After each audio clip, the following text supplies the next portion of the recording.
르우벤 자손과 갓 자손과 므낫세 반 지파가 가나안 땅 요단 언덕가에 이르르자 거기서 요단가에 제단을 쌓았는데 보기에 큰 제단이었더라. 이스라엘 자손이 들은즉 이르기를 르우벤 자손과 갓 자손과 므낫세 반 지파가 가나안 땅의 맨 앞쪽 요단 언덕가 이스라엘 자손에게 속한 쪽에 제단을 쌓았다 하는지라. 이스라엘 자손이 이를 듣자 곧 이스라엘 자손의 온 회중이 실로에 모여서 그들과 싸우러 가려 하니라.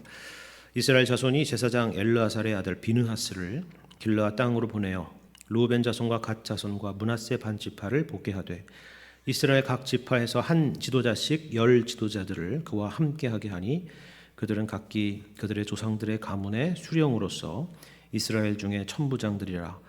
그들이 길르앗 땅에 이르러 르우벤 자손과 갓 자손과 므낫세 반 지파에게 나아가서 그들에게 말하여 이르되 여호와의 온 회중이 말하기를 너희가 어찌하여 이스라엘 하나님께 범죄하여 오늘 여호와를 따르는 데서 돌아서서 너희를 위하여 제단을 쌓아 너희가 오늘 여호와께 거역하고자 하느냐. 부올의 죄악으로 말미암아 여호와의 회중에 재앙이 내렸으나 오늘까지 우리가 그 죄에서 정결함을 받지 못하였거늘 그 죄악이 우리에게 부족하여서 오늘 너희가 돌이켜 여호와를 따르지 아니하려고 하느냐. 너희가 오늘 여호와를 배역하면 내일은 그가 이스라엘 온 회중에게 진노하시리라. 그런데 너희의 소유지가 만일 깨끗하지 아니하거든 여호와의 성막이 있는 여호와의 소유지로 건너와 우리 중에서 소유지를 나누어 가질 것이니라. 오직 우리 하나님 여호와의 제단 외에 다른 제단을 쌓음으로 여호와를 거역하지 말며 우리에게도 거역하지 말라. 세라의 아들 아간이 온전히 바친 물건에 대하여 범죄함으로 이스라엘 온 회중에 진노가 임하지 아니하였느냐. 그의 죄악으로 멸망한 자가 그 한 사람만이 아니었느니라 하니라. 아멘. 우리가 지난주 수요일 말씀을 혹시 기억하신다면 이제 요단 동편으로 향하는 갓, 르우벤 그리고 므낫세 반지파 사람들을 향한 그런 칭찬과 또 권면과 그리고 지원을 기억하실 것입니다. 그것이 오늘 본문의 바로 앞서 1절부터 10절까지, 1절부터 9절까지의 말씀이었죠. 그들은 이미 요단 동쪽에 모세 시대의 기업을 받았지만 무려 7년 동안 이 가나안 정복 전쟁을 위해서 온 이스라엘과 함께 했습니다. 이것은 물론 모세와 여호수아의 명령이었고 또 그들은 기꺼이 그 말에 순종을 했던 것이죠. 그래서 22장 3절의 말씀을 여러분 보시면 이렇게 말씀하죠. 오늘까지 날이 오래도록 너희가 너희 형제를 떠나지 아니하고 오직 너희의 하나님 여호와께서 명령하신 그 책임을 지켰노라. 이렇게 칭찬을 하는 것입니다. 이 칭찬과 더불어서 그리고 권면의 말씀을 듣고 그리고 또 수많은 전리품을 챙겨서 이제 이들은 요단 동쪽으로 향하는 것입니다. 그런데 오늘 본문을 시작하는 10절의 말씀을 보시면 이 10절의 말씀부터 좀 분위기가 좀 예사롭지 않다라는 것을 여러분이 느꼈을 것입니다. 이들이 돌아가던 길에 아주 엄청나게 의심스러운 행동을 한 것인데요. 이 요단 언덕가에 그들이 제단을 쌓았는데 그것도 무슨 작은 제단이 아니고 누가 보더라도 눈에 띌 만한 커다란 제단을 쌓았다고 기록을 하고 있습니다. 사실 이와 같은 일은 처음부터 사실 우려됐던 일이었습니다. 제가 지난 몇 주 전에 수요일에도 말씀을 드렸는데요. 우리는 요단강이라고 하는 이런 지리적이고 물리적인 장애물이 아무것도 아닌 것 같지만 이것이 이스라엘 공동체가 하나가 되는데 커다란 장벽이 될 수도 있다라고 말씀을 드렸죠. 몸이 멀어지면 마음도 멀어지게 된다 했습니다. 근데 마음만 멀어질 뿐만이 아니라 신앙도 멀어지게 될 수 있다라는 걸 우리가 항상 생각하라 했습니다. 우리는 때로는 우리 신앙에 대해서 굉장히 자신만만하게 생각하지만 사실 정직하게 우리 자신들의 모습을 보면은 연약하기 짝이 없는 것입니다. 우리가 신앙생활을 하면서 주일 성수를 그렇게 강조를 하고 그리고 성경에서 모이기를 힘써야 된다라고 그렇게 강조하는 이유가 있습니다. 우리는 마음이 중요하다라고 말하지만 물리적으로 교회와 멀어지게 되고 또 신앙의 교제권들과 멀어지기 시작하게 되면 신앙도 그만큼 연약해지는 것이 사실이기 때문이죠. 그런데 이 요단 동편 지파들의 문제는 사실 더 심각한 일이었습니다. 다른 것이 아니라 바로 이 요단가에 제단을 쌓았기 때문입니다. 이것은 누가 봐도 분명히 종교적인 성격을 갖고 있는 그런 건축물입니다. 사태가 예사롭지 않은 것이죠. 그래서 요단 서편에 있었던 온 이스라엘 사람들에게 빨간불이 켜진 것입니다. 큰일이 났구나. 그 의심했었는데 그런 일이 있을지도 모르겠다 생각을 했는데 이제 올 게 왔구나 이렇게 생각했을지도 모르겠어요. 급기야는 여기 12절에 보시는 것처럼 지금 그들이 가나안 전쟁을 끝낸 지도 얼마 되지도 않았는데 또다시 전 지역에 군대를 소집하게 된 것입니다. 그런데 이번에는 그때보다 더 심각한 것이 이 전쟁은 동족 간에 싸우는 내전이기 때문에 그렇습니다. 왜 이렇게까지 행동했을까? 그런 생각을 할 수 있을 텐데요. 그 이유는 이스라엘 백성들이 막 본래부터 호전적인 민족이었기 때문이 절대 아닙니다. 오히려 그들은 그 7년 동안이나 되는 오래된 전투를 때문에 굉장히 지칠 대로 지쳐 있었고 피곤해 있었을 것입니다. 다만 그들이 이렇게 실로에 모여서 그 동족을 향해서 칼을 든 이유는 개인적인 감정 때문이 아니라 하나님께서 그들에게 주신 말씀 때문이었다라는 겁니다. 여기에 대한 두 말씀을 한번 같이 살펴보시죠. 먼저 신명기 12장 말씀 함께 보겠습니다. 신명기 12장 13절 보시면 이런 말씀이 있기 때문이죠. 너는 삼가서 내게 보이는 아무 곳에서나 번제를 드리지 말고 오직 너희의 한 지파 중에 여호와께서 택하실 그곳에서 번제를 드리고 또 내가 내게 명령하는 모든 것을 거기서 행할지니라 이렇게 말씀하죠. 이어서 13장 말씀도 보시죠. 신명기 13장 12절 이하의 말씀입니다. 내 하나님 여호와께서 내게 주어 거주하게 하시는 한 성읍에 대하여 내게 소문이 들리기를 너희 가운데서 어떤 불량배가 일어나서 그 성읍 주민을 유혹하여 이르기를 너희가 알지 못하던 다른 신들을 우리가 가서 섬기자 한다 하거든 너는 자세히 묻고 살펴보아서 이런 가증한 일이 너희 가운데 있다는 것이 확실한 사실로 드러나면 너는 마땅히 그 성읍 주민을 칼날로 죽이고 그 성읍과 그 가운데 거주하는 모든 것과 그 가축을 칼날로 진멸하라 이렇게 말씀하고 있어요. 이 사건이 정말 사실이라고 한다면 정말 그런 의도와 목적을 가진 그 일이라고 한다면 이게 결코 가벼운 일이 아니라는 것을 여기서 보여주고 있는 것입니다. 이것이 사실로 밝혀진다면 여기 방금 읽은 15절의 말씀처럼 그 성읍 주민들과 그 가운데 거주하는 모든 것들을 칼로 진멸해야 된다라는 것이죠. 여러분 이게 무슨 말인지 아시겠습니까? 여기 진멸이라고 하는 단어는 사실 여호수아에서 어디에서 쓰였느냐면 이 가나안 정복 전쟁에서 가나안 족속들을 진멸할 때에 썼던 동일한 단어, 동일한 표현입니다. 그러니까 만일에 그들이 비록 민족적으로 이스라엘 백성이라고 해도 혈통적으로 같은 이스라엘 민족이라고 해도 그와 같은 일이 사실로 분명히 드러나게 된다면 어떻게 하라고요? 진멸하라.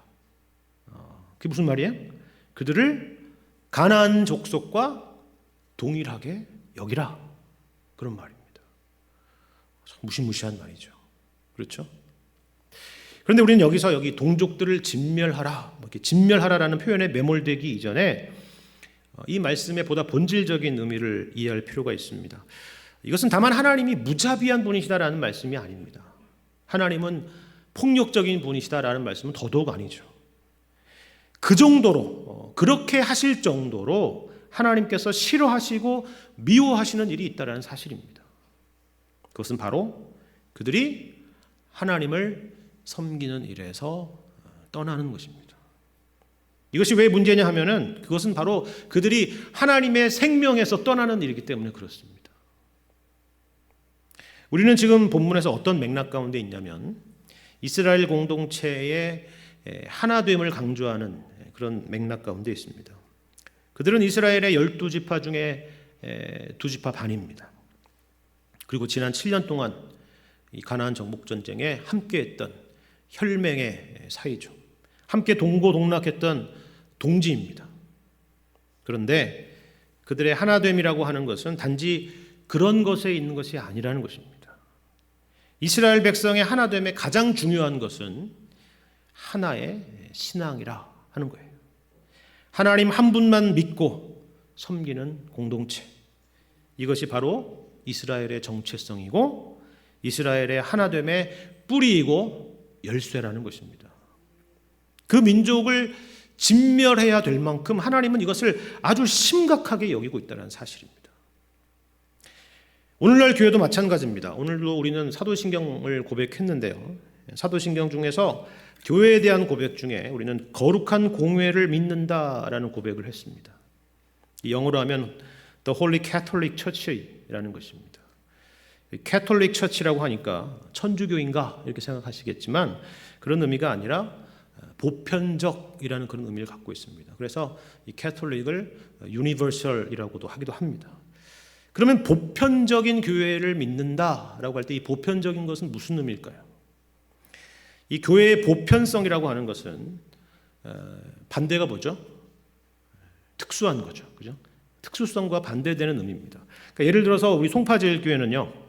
이런 의미에서 보편성도 가지고 있지만 동시에 특수성도 가지고 있습니다. 특수한 교회입니다. 왜 특수한 교회냐? 시간적으로는 20세기부터 21세기에 걸쳐 있는 교회고 또 송파제일교회를 구성하고 있는 교인들은 주로 대한민국의 송파 지역 근교에 사는 사람들로 구성되어 있기 때문입니다. 특수하죠. 그렇죠? 그렇다면 반대로 보편성이라는 건 뭘까요? 보편성이라고 하는 것은 이런 경계가 없다는 것이죠. 시간이나 지역이나 구성원에 있어서 제한이 없다는 것입니다. 그러니까 1세기의 예루살렘 교회나 안디옥 교회나 12세기의 유럽 교회나 21세기의 송파제일 교회나 모두 동일한 보편적 교회라는 사실이에요. 단 하나. 무엇만 있으면요? 마태복음 16장 16절 말씀처럼 예수 그리스도를 나의 주요 나의 하나님으로 고백하는 그 한 가지의 동일한 고백만 있다면 이것이 교회의 뿌리이고 기초라고 한다면 우리는 시대나 지역이나 인종이나 신분을 넘어서서 하나라는 것입니다. 이것이 바로 거룩한 공회, 거룩한 보편적 교회라는 의미입니다. 우리는 천국에 가면요, 이 하나의 보편적인 교회를 실제로 우리 눈으로 보게 될 것입니다.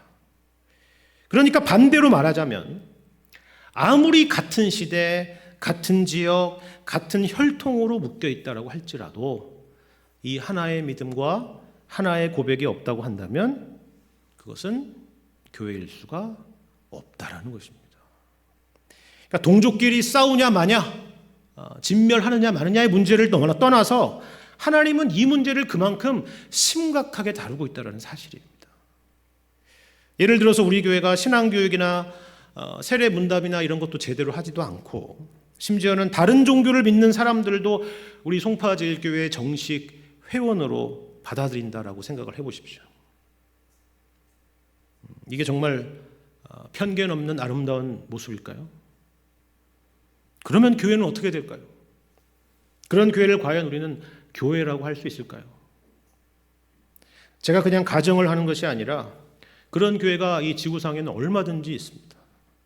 예수님의 신성을 인정하지 않는 교회, 예수님 외에도 구원이 있다라고 말하는 교회, 심지어는 교회라는 건물과 외관만 있을 뿐 다른 것들을 믿는 그런 교회조차도 있습니다.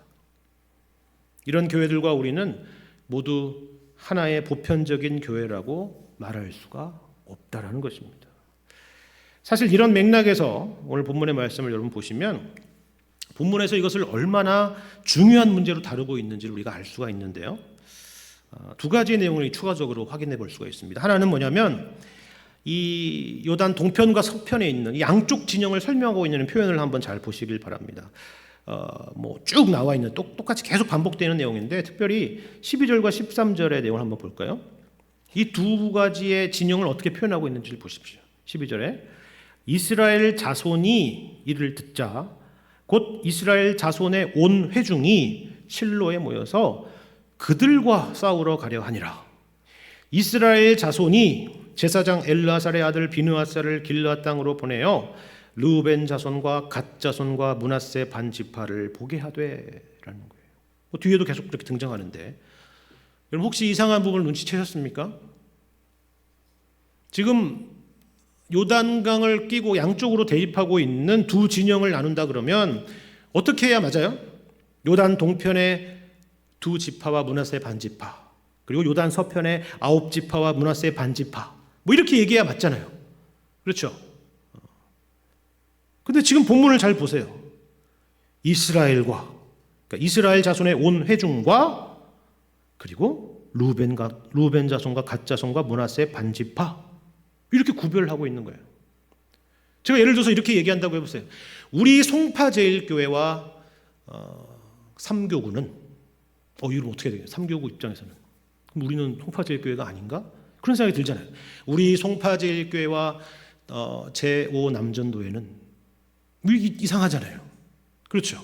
우리 송파제일교회 안에 있는 삼교구는 이것도 아니고 아예 그것을 박해 있는 것처럼 표현하고 있다는 거예요. 마치 너희는 이스라엘이라고 할 수 없다라고 말하는 것처럼 보이지 않습니까? 여러분 16절, 18절에 나와 있는 내용도 마찬가지예요. 우리는 이처럼 하나의 믿음, 하나님에 대한 하나의 신앙이 없다면 그들은 여호와의 온 회중, 이스라엘 온 회중의 반대편에 있는 민족일 뿐이다라는 것입니다. 그걸 강조하고 있는 거예요. 또 하나는 이런 것입니다. 여러분 여기 10절과 11절에 반복되고 있는 지명을 한번 보세요. 뭐가 반복되고 있는지. 이 요단 동편의 지파들이 제단을 쌓은 곳이 어디라고죠? 요단 언덕가, 그죠? 이게 반복되는데 몇 번이나 반복되냐면 3번이나 반복되고 있습니다. 요단 언덕가에, 요단가에, 그렇죠? 이게 무슨 말일까요? 특별히 여호수아서에 있어서 요단강이라고 하는 것은 굉장히 상징적인 곳이죠. 출애굽 1세대가 홍해를 건넌 것만큼 이 가나안 정복 세대들은 요단강을 건넌 것이 그와 동일한 것입니다. 이들은 요단강을 건너는 이 놀라운 하나님의 기적과 은혜와 도우심을 시작을 해서 그 이후로 여리고를 무너뜨리고 계속 하나하나 정복 전쟁을 이어나갔습니다. 그렇죠. 그와 같은 경험을 한 것입니다. 그런데 꼭 그곳과 요단강을 건넜던 그 지역과 꼭 동일한 지역인지는 알 수는 없겠지만 이들이 바로 다른 곳도 아니라 그 상징적인 요단 강가에 자신들만의 제단을 쌓은 것입니다. 그러니까 이것은 어떻게 보면 그들이 하나님의 은혜와 역사를 뒤집어 버린 것 같은 느낌을 받을 수도 있는 것입니다. 이처럼 교회의 하나됨이라고 하는 것은 인간적인 수준에서 이루어지는 것이 아니라 신앙적인 차원에서 성립되는 것입니다. 우리도 동일한 신앙의 고백과 믿음의 내용을 잃어버리게 된다면 우리 주님의 십자가와 부활의 구원의 은혜의 자리가 다른 것으로 대체되어 버린다면 우리는 교회됨도 잃고 하나됨도 잃어버리게 되는 것입니다. 아니, 모든 것을 잃어버리게 되는 것입니다. 우리 교회도 깨어있지 않는다면 언제든 그렇게 되지 말란 법이 없습니다.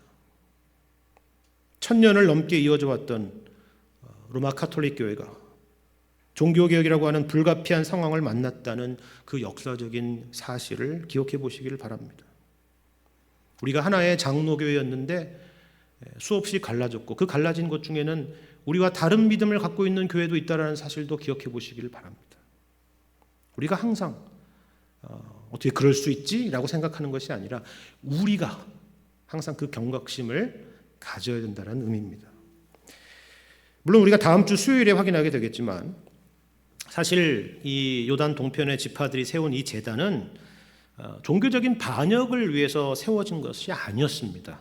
도리어 이스라엘 공동체의 하나됨을 위해서 세웠던 거예요. 그들의 후손들이 그 하나됨을 잃어버리지는 않을까 염려되어서 이 제단을 쌓았던 거예요. 하지만 그렇다고 해도 지금 요단 동편 지파들의 잘못이 전혀 없는 것은 아닙니다. 생각해 보세요. 이것은 분명히 누가 보더라도 오해받기 딱 좋은 일입니다. 그렇잖아요.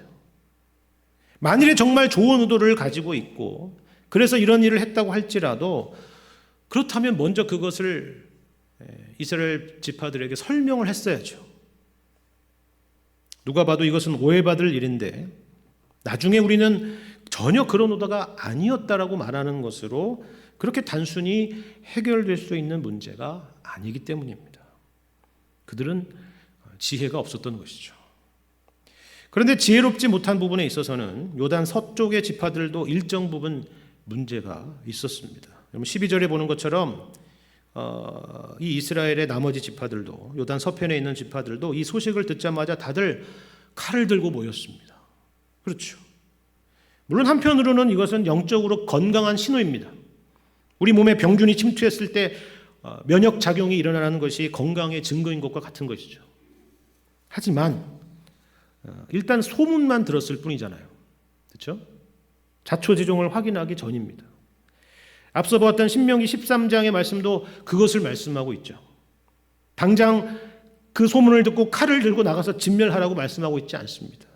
신명기 13장 14절을 보시면 이렇게 되어 있지 않습니까? 너는 자세히 묻고 살펴보아서 이런 가증한 일이 너희 가운데 있다는 것이 확실한 사실로 드러나게 됐을 때 그렇게 하라는 것입니다. 그렇죠. 바로 이 지점에서 지혜가 필요한 것입니다. 사실 진멸하는 것도 문제 해결의 하나의 방법인 것은 사실이지만 그것은 말 그대로 불가피한 방법이고 최후의 방법인 것이고 그 이전에 지혜를 발휘할 수만 있다면 오해도 풀 수 있고 또 최선의 방법도 찾을 수가 있을 것입니다.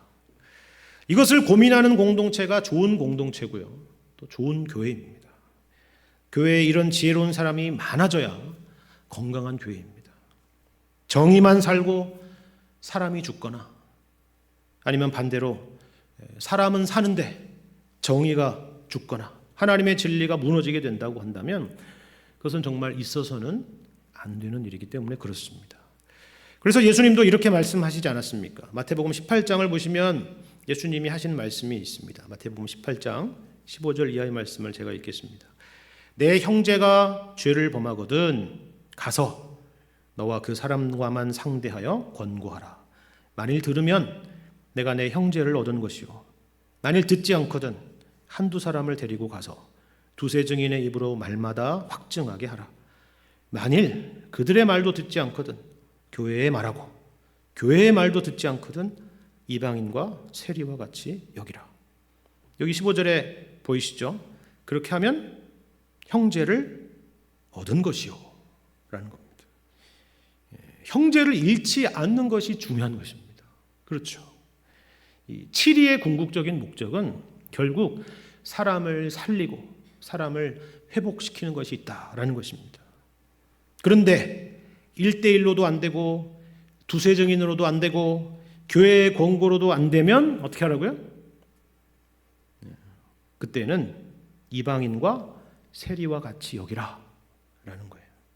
오늘 말씀과 똑같지 않습니까? 그렇죠. 같은 믿음과 신앙의 믿음의 공동체에 있기를 거부한다면 그때는 이제 더 이상 한 이스라엘이라고 할 수가 없는 것입니다. 한 형제요 한 자매라고 할 수가 없는 것이죠. 오히려 그럼에도 불구하고 그 사람을 용납하고 그러한 행동을 용인하게 된다면 이번에는 역으로 교회가 아주 큰 어려움을 겪게 될 것입니다. 그런데 우리가 오늘 본문 말씀을 통해서 확인하는 것은요, 당시의 이스라엘 공동체가 이 문제를 지혜롭게 풀어갔다는 사실입니다. 사실 12절까지만 보면 이제 당장이라도 내전이 일어날 상황인 것 같은데 당시 이스라엘 공동체의 리더들이 이 문제를 아주 지혜롭게 풀었습니다. 구체적으로 살펴보면 크게 세 가지 방법이 있는데요. 하나는 뭐냐면 앞서 봤던 신명기 13장의 방식처럼 그리고 예수님께서 가르쳐 주신 방법처럼 이들을 만나서 먼저 상황 설명을 듣는 것입니다. 13절을 보시면 제사장 엘르아살의 아들 비느하스를 이 대표로 세웠습니다. 그리고 14절을 보시면 각 지파에서 지도자 한 명씩을 뽑아서 이 비느하스와 함께 대표단으로 파견하기로 하죠. 그리고 마침내 그들을 만나서 자초지종을 묻습니다. 이처럼 정확한 사정을 들어봐야 됩니다. 작은 오해가 자칫 큰 화를 불러올 수가 있고 되돌이킬 수 없는 문제를 야기할 수도 있기 때문에 그렇습니다. 두 번째로는 직접 만나서 지금 이 일이 얼마나 심각한 문제인가를 그들에게 설명하는 것입니다. 그런데 여기서는 크게 두 가지 방향으로 설명하는데요. 하나는 성경적인 근거고 다른 하나는 역사적인 경험입니다. 성경적인 근거라고 하는 것은 이런 거예요. 앞서서 신명기 말씀에서 본 것처럼 하나님은 약속의 땅으로 들어가면 아무 곳에서나 번제를 드려서는 안 되고 오직 하나님이 택하신 한 곳에서만 너희들이 번제를 드려야 된다라는 말씀 때문입니다. 그러니까 너희들이 여기에 따로 제단을 쌓은 것은 하나님의 말씀에 대한 반역 행위인 것이다 라는 설명입니다. 두 번째로 또 역사적인 경험이라고 하는 것은 이런 거예요. 두 가지를 이야기하는데요. 하나는 여기 17절에 등장하는 부올의 죄악입니다. 이 부올의 죄악이라고 하는 것은 모세시대에 출애굽한 이스라엘 백성들이 시딤이라는 곳에서 모압 여인들의 유혹에 넘어가서 그들과 행음하고 또 그들이 숭배하던 바알볼에게 절하고 함께 제물을 먹으면서 하나님으로부터 큰 진노를 샀던 일을 말하는 것입니다. 그때 하나님의 진노로 이스라엘 진영에는 전염병이 돌아서 무려 24,000명이 죽었다라고 성경은 기록하고 있는데요. 그리고 그걸로 끝이 아니라 여기 17절을 보시면 그때의 후유증이 지금까지도 있다라고 말하고 있죠. 또 다른 하나는 이번에는 가까운 과거에 있었던 사건인데요. 바로 아간의 범죄로 인해서 아이성 전투에서 뼈아픈 패배를 당하고 이스라엘 전체가 큰 어려움에 빠졌던 일을 이야기하고 있습니다. 20절에서 그것을 설명하고 있죠. 그런데요, 이 부올의 죄악이나 아간의 사건이나 이 두 가지 사건의 공통점이 하나 있습니다. 역사적으로는 떨어져 있는 두 사건이지만 공통점이 뭘까요? 공통점이라고 하는 것은 이스라엘 공동체가 이처럼 묶여있는 공동체라는 사실입니다. 혼자가 아니라는 사실이에요. 18절의 하반절에 나와 있는 말씀처럼 너희가 오늘 여호와를 배역하면 내일은 그가 이스라엘 온 회중에 진노하시리라 하는 거예요. 20절도 마찬가지죠. 아간의 범죄로 인해서 이스라엘 온 회중에 진노가 임했고 그의 죄악으로 멸망한 자가 그 한 사람만 아니었느니라 라는 거예요. 이처럼 우리는 홀로 있지 않습니다. 같이 가는 것입니다. 한 지체가 고통을 받으면 모든 지체가 고통을 받고 한 지체가 영광을 받으면 모든 지체가 함께 즐거워하는 공동체, 그것이 바로 이스라엘이고 그리고 교회라 하는 것입니다. 본문에 등장하는 마지막 세 번째 지혜는 바로 이것입니다. 19절을 보시면 이렇게 이야기하죠. 그런데 너희의 소유지가 만일 깨끗하지 아니하거든 여호와의 성막이 있는 여호와의 소유지로 건너와 우리 중에서 소유지를 나누어 가질 것이니라. 여기까지만 읽겠습니다. 이게 무슨 말이에요? 지금 요단 서쪽에 있는 이스라엘 지파들이 이들에게 아주 대담한 제언을 하는 것입니다. 너희 소유지가 만일 깨끗하지 않다면 여호와의 성막이 있는 이쪽으로 건너오라는 거예요. 우리 중에 있는 소유를 너희에게 주겠다는 것입니다. 그러니까 쉽게 말해서 우리는 우리의 것을 너희를 위해서 얼마든지 희생할 준비가 되어 있다는 것입니다. 우리가 쪼개지지 않고 여호와 하나님을 믿는 이 신앙으로 하나가 될 수만 있다면 우리 편에서의 어떤 불편이나 희생도 우리는 감수할 각오가 되어 있다라는 겁니다. 여러분, 이게 얼마나 엄청난 희생이고 결단인지 잘 아시죠? 내 땅을 나누다니요, 내 것을 주다니요, 그렇지 않습니까? 우리는 얼마든지 누군가한테 찾아가서 자초지종을 들어줄 수 있습니다. 그리고 그들에게 무엇을 잘못했는지에 대해서 하나하나 지적할 수도 있어요. 정확하게. 이것은 오히려 쉬운 일입니다. 지금 본문의 이스라엘 대표단들처럼 성경적으로 이것이 얼마나 큰 잘못인지를 지적해 줄 수도 있고, 이것이 역사적으로 어떤 문제를 야기했는지 이야기해 줄 수도 있습니다. 성경적으로 잘못한 것을 지적하는 것을 잘 할 수 있는 사람은 아마도 목회자들일 것입니다. 신학을 배운 사람들이니까요. 그렇죠? 그리고 역사적으로 경험적으로 잘못한 것을 이야기해 줄 수 있는 분들은 주로 교회에 오래 다니신 분들일 거예요. 옛날에 이런 일이 있었는데 이 일로 교회가 참 큰 어려움을 겪었었다. 다시는 그러지 말자. 뭐 이런 이야기 있지 않습니까? 반대로 우리가 옛날에 이런 일이 있었는데 이렇게 해가지고 교회가 아주 잘 회복됐던 일이 있었다. 라는 그런 것들을 얼마든지 이야기해 줄 수 있습니다. 맞습니다. 교회를 그렇게 지켜가야죠. 그렇게 해서 성도들로 하여금 바른 신앙 가운데 어긋나지 않도록, 교회의 하나됨을 잃지 않도록 우리는 노력을 해야 됩니다. 그런데 그것이 전부가 아니라는 거예요. 방금 보신 29절의 말씀처럼 바로 이 일을 위해서 어떻게 해요? 내 것을 희생하고 포기할 줄 아는 마음 또한 필요하다는 것입니다. 이것이야말로 진짜로 지혜로운 것입니다. 에베소서 4장 15절 말씀을 보시면 이런 말씀이 있어요. 오직 사랑 안에서 참된 것을 하여 범사에 그에게까지 자랄지라. 그는 머리니 곧 그리스도라. 라는 말씀입니다. 여기 사랑 안에서 참된 것을 하라라고 하는 이 말씀은요, 사랑 안에서 진리를 말하라 라는 의미입니다. 우리는 사랑 밖에서 진리를 말하면서 사람들에게 상처를 주거나, 반대로 진리는 하나도 없고 사랑만 강조하는 그런 사람들이 있죠. 하지만 이 말씀처럼 우리는 사랑 안에서 진리를 말해야 됩니다. 그런데 여기서 말하는 사랑이라고 하는 것은 우리가 생각하는 그저 감정적인 의미의 사랑이 아니라 오늘 본문의 19절의 말씀과 같이 자기 희생을 전제하는 사랑입니다. 누가 그렇게 했다고요? 예수님이 그렇게 하셨다는 것이죠.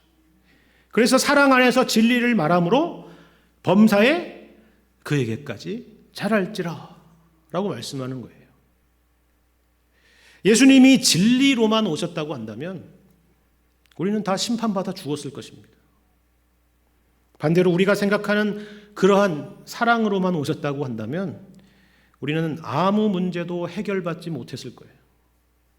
하지만 예수님은 사랑 안에서 진리로 오셨습니다.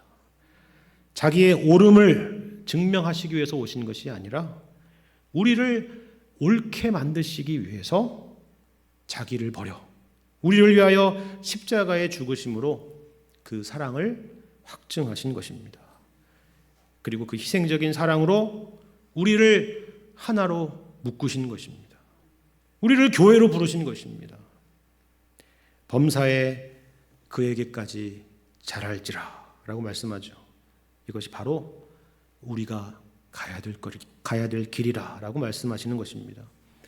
교회에는 본문의 이스라엘 공동체와 같이 언제나 어디서나 문제가 있습니다.